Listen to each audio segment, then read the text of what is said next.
పేరున మీరందరూ హార్బర్ కి రావాలని, జగన్మోహన్ రెడ్డి గారితో మమేకం కావాలని ఈ సందర్భంగా మిమ్మల్ని అందరినీ ఆహ్వానిస్తూ జై జగన్. జై జగన్. వ్యవహరించి ప్రతి ఒక్కరిని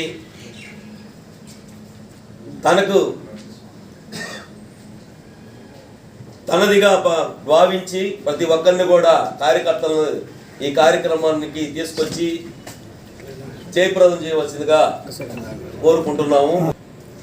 మొన్న జరిగినటువంటి జోల్దిన్నెలో బోట్లు ఏవైతే చేసి ఉన్నారో, తప్పించి ఉన్నారో, మత్స్యకారుల సమస్యల మీద విచ్చేస్తున్నటువంటి వైఎస్ జగన్మోహన్ రెడ్డి గారు రేపు ఆ కార్యక్రమంలో మత్స్యకారులకి ఏ విధమైన సమస్యలు ఉన్నాయో ఆ సమస్యలు తెలుసుకొని భరోసా ఇచ్చేందుకు విచ్చేస్తున్నారు. అంత దౌర్భాగ్యం, మత్స్యకారులు అక్కడ పోవాలంటే పర్మిషన్ కావాల్సిన పరిస్థితి. ఇంత దుర్మార్గమైన చర్యను వీరు అభివృద్ధిని చేయాలంటే ఈ కోస్టల్ బెల్ట్ సుమారు మన ఒక్క రాష్ట్రంలోనే 900 కిలోమీటర్ల తీరం ఉంటే ఎక్కడ పెట్టుకోకూడదు, ఎక్కడ ఇవ్వకూడదు. వాళ్ళకి ఆయన ఒక మాట ఇచ్చాడు, మీ జువ్వల దీనికి నేను జగన్మోహన్ రెడ్డిని తీసుకొచ్చే బాధ్యత నాది, నేను తీసుకొస్తానని చెప్పిన మాట ప్రకారం జగన్మోహన్ రెడ్డి గారితో మాట్లాడి గోవర్ధన్ రెడ్డి గారిని అమ్మిడి పెట్టుకొని ఆ ప్రోగ్రాన్ని జగన్మోహన్ రెడ్డి గారిని మన కావలి నియోజకవర్గానికి అయితేనేమి,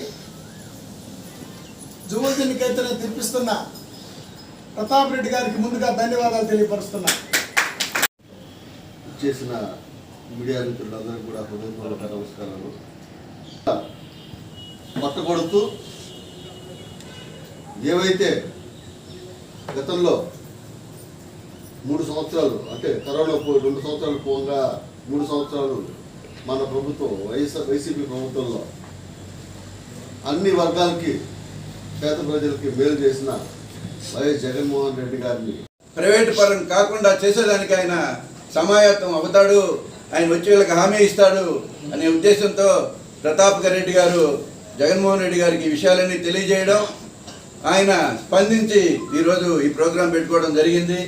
కాబట్టి మిత్రులారా, ఇదంతా మన ఆస్తి, ఇది మన ఆంధ్రప్రదేశ్ ఆస్తి. కాబట్టి మీరు కూడా, మీడియా మిత్రులు కూడా దీంట్లో ఎక్కువగా ఈ ప్రజల్ని మోటివేట్ చేసి ఈ ఫిషింగ్ హార్బర్ని ప్రైవేట్ పరంగా కాకుండా చేసేదానికి, తద్వారా ఈ మత్స్యకారులకు జీవనోపాధి కోల్పోయే విధంగా చేసేదానికి మీరు సహకరించాలని, వారికి మీరందరూ కూడా తోడ్పాటు అందించాలని, ప్రతాప్ రెడ్డి గారికి ఈ కార్యక్రమంలో మనందరం కూడా తోడుగా ఉండాలని తెలియజేస్తూ ఈ అవకాశం ఇచ్చిన మా ప్రీతమ నాయకులు ప్రతాప్ రెడ్డి గారికి మరోసారి ప్రత్యేకమైన ధన్యవాదాలు తెలియజేస్తూ, సంపద అయినటువంటి ఫిషింగ్ హార్బర్ని వారికి ఎవరికో ఒక ప్రైవేట్ పరం చేసేదానికి ఒక నిగూఢంగా, ఒక రహస్యంగా ఒక ఒప్పందం చేసుకొని ఒక మంచి సంస్థ, మంచి ఒక కంపెనీ వస్తుందంటే దానికి ఎంతో పబ్లిసిటీ ఉండాలి.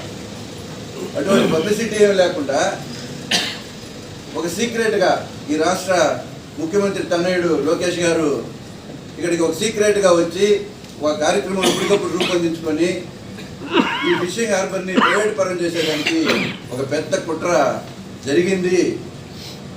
ఆ కుట్రలో భాగంగానే మత్స్యకార సోదరుల మనస్తాపానికి గురయ్యారు అనే విషయం మీ అందరికీ తెలుసు, మా అందరికీ తెలుసు. ఈరోజు ఈ కార్యక్రమం ముఖ్య ఉద్దేశం మీకు మా నాయకులందరూ కూడా తెలియపరచడం జరిగింది.